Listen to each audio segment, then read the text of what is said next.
রাতে প্রচুর দাঁত ব্রাশ চলছে। করো মাম্মাম করো, সুন্দর করে ব্রাশ করো। কি হলো, আরো করো। রাতে ঘুমানোর আগে ব্রাশ করতে হয়। মনস্বী ব্রাশ করছে। করো বাবা, কি হলো, হাতে কি হলো? করো করো, ব্রাশ করো। ইয়ে,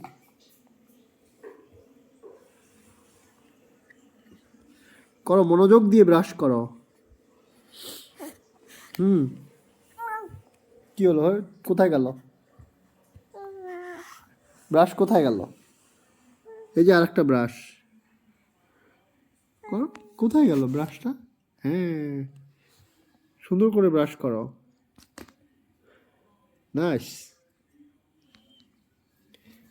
ব্রাশ করো। হুম, ওই সুন্দর সুন্দর। ও বাবা, এত জোরে জোরে ব্রাশ করতে হয়? এত জোরে জোরে ব্রাশ করতে হয়?